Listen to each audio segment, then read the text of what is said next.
For a player who's accomplished things your favorite NBA star hasn't even dreamed of, I don't understand why Tatum's aura is always being questioned, and why he's still one of the most disliked players in the modern NBA, despite him being one of the best players since he entered the NBA, and that's after winning a championship. But actually, that might have been where his aura and his cringiness first came into question. Jayson, just what's it feel like to finally be a champion?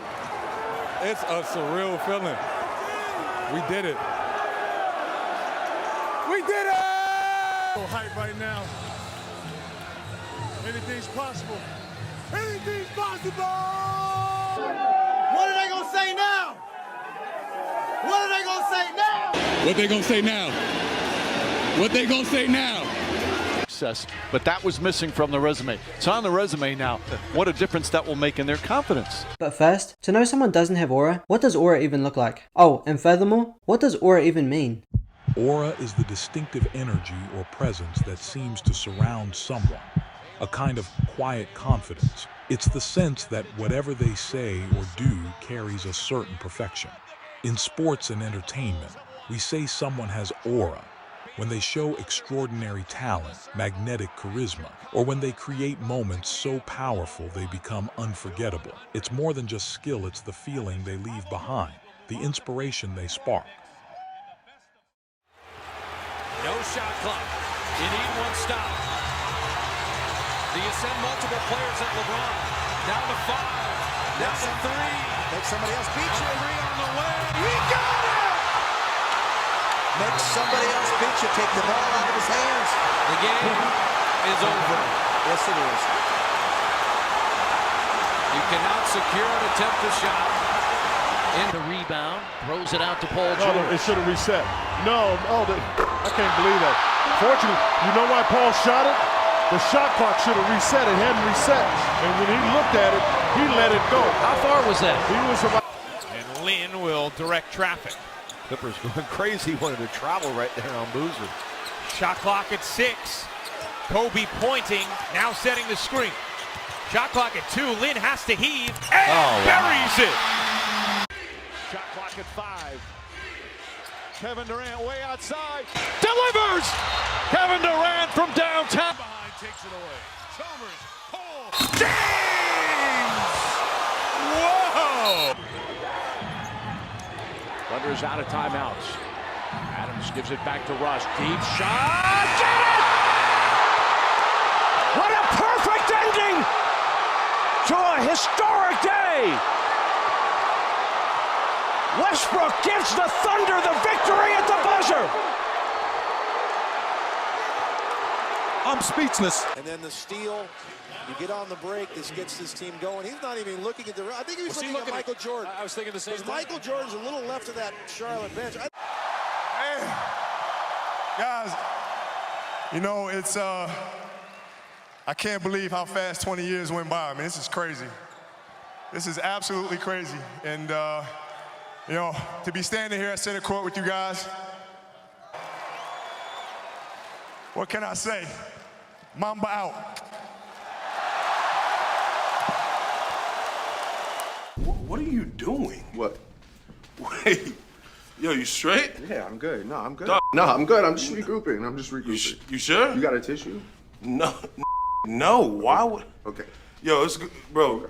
Okay. And now let's look at some examples of Tatum losing his quote-unquote aura. I don't decide, shit, we playing the Hornets tonight, I'ma chill. I only get to go to Charlotte 2 times a year. Somebody paid their money to come watch me play. And just because we playing Charlotte on NBA League Pass on a Monday, and ain't nobody watching it, I'm chilling tonight. That's not what the great players, the best players do.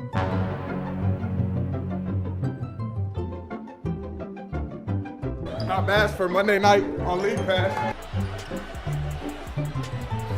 The officials will obviously look at that. It's the airborne player. You know, my career so far, and it worked out.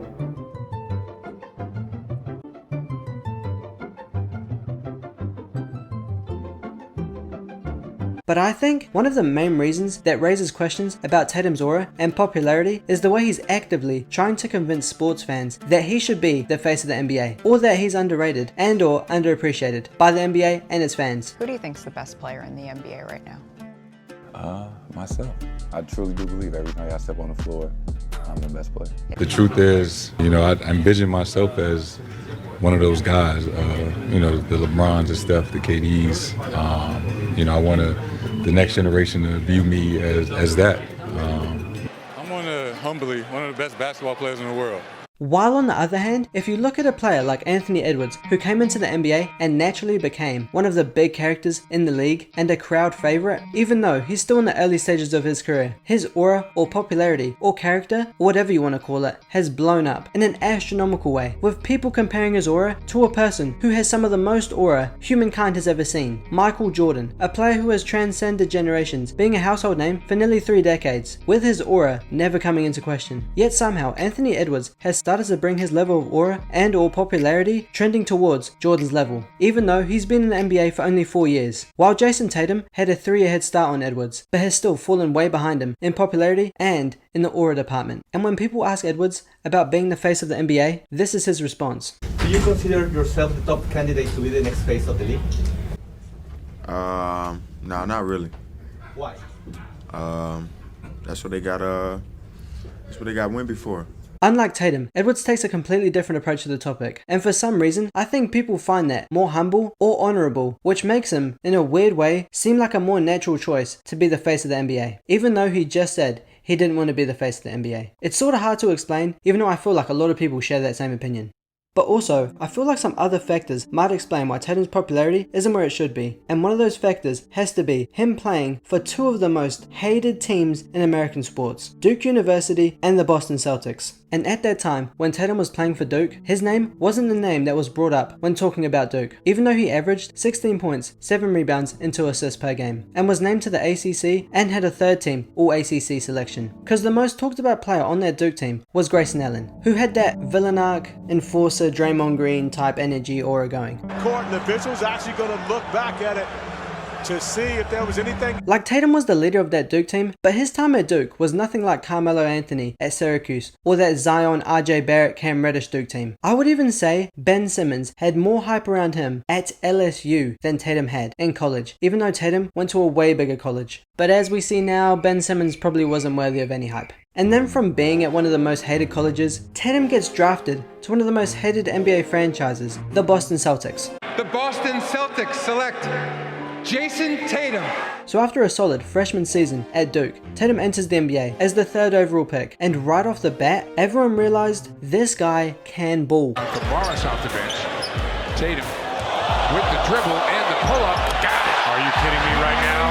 Mike, are you kidding me right now? Tatum to the basket. I want to overreact to a rookie, but sit back, strap on your seatbelt. Anthony, just 2 make big shots. Nice move. Big time shot by Jayson Tatum. I wonder, does it affect him at all? And guys will go for that. They'll target it. Inside, Tatum again. Tatum.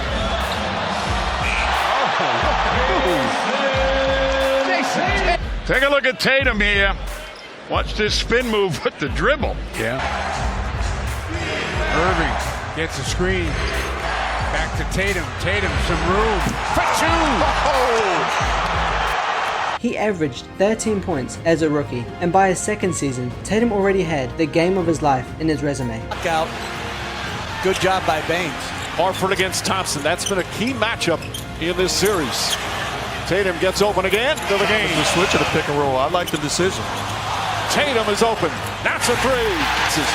Thompson tips it but can't come down. The first quarter has been enormous in terms of the impact of the final result. Tatum on a pull-up. Timeout, Cavaliers.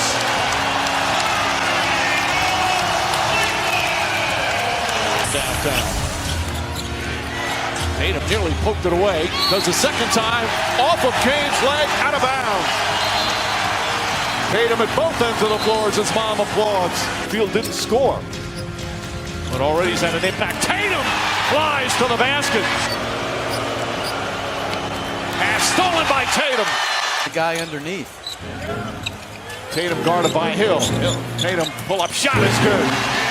They have 30 since Tatum. The runner banks it in. 7 points with 6:45 remaining. Tatum drives down and throws it down. Wow! Hill looking to help. Brown to Smart. Smart to Tatum. Sets, fires, three-pointer. Bang! It'll be a tough off-season knowing how close they came. Good sportsmanship there. 8 consecutive finals appearance. Like, help me understand how you dunk on LeBron as a rookie and still don't have endless aura for the rest of your career. Like, where did this man go wrong? And just looking at the way Tatum played in his first 2 years, it just looks way more smooth. He has that Paul George type of build and play style with Kyrie-like dribbling. It's hard to say, but if he kept this style of play up, he'd have way more fans of his game. Cause watching how he plays now, it's just forcing step back threes and mid-range shots and just looks way more robotic. And it's easy to see why people reminisce about the early version of Tatum, who had way more source to his game. Dribble.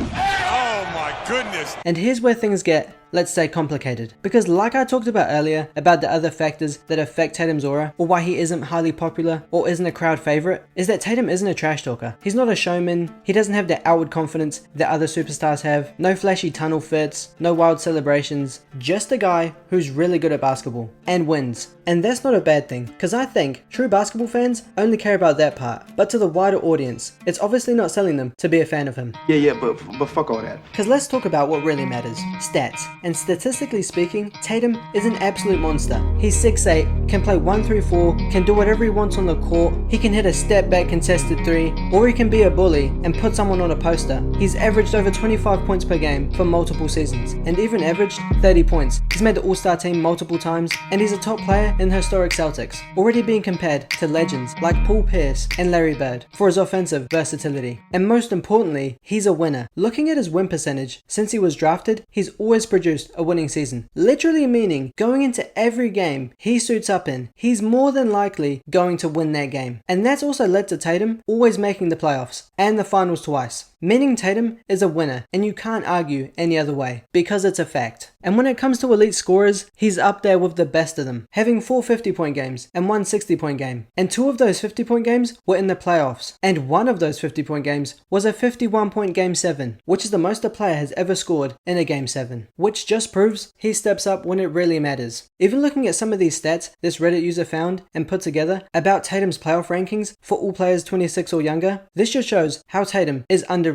and not spoken about enough when it comes to being a top playoff player, especially the assist stats. That's something I didn't even think Tatum had in his bag. Oh, and let's not forget, he won a ring for the franchise that drafted him, and didn't just run from the grind and make a super team somewhere. And in that final series that he won it all, he led all players in the Big 5 stats, averaging 27 points, 10 rebounds, 6 assists, 1 steal, and 2 blocks. The only other player to do that in a final series since 1973 was LeBron in the 2016 finals, which went really under the radar, because even though it felt like everyone on the Celtics, especially Jaylen Brown, was making a bigger impact than Tatum when watching that final series, it wasn't the case. Tatum was that guy statistically. And unlike other top tier NBA players who are often sidelined by injuries or are resting while robbing their franchises by sitting out games, Jayson Tatum has played 90% of the regular season in all 7 full years of his career. What's more, he's never missed a single playoff game, playing in all 113 of them.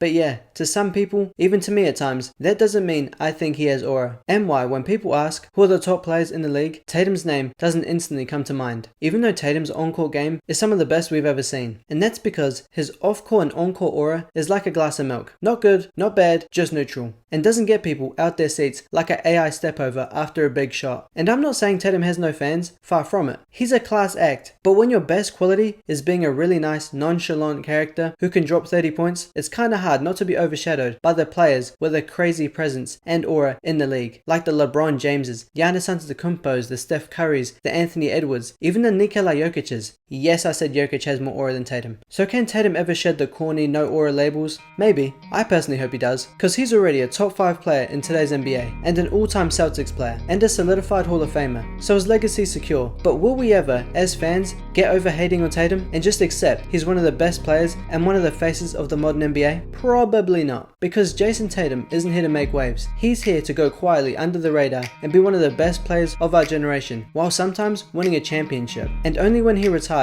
will his accolades and his historic career really be appreciated. Ladies and gentlemen, Jayson Tatum, my God.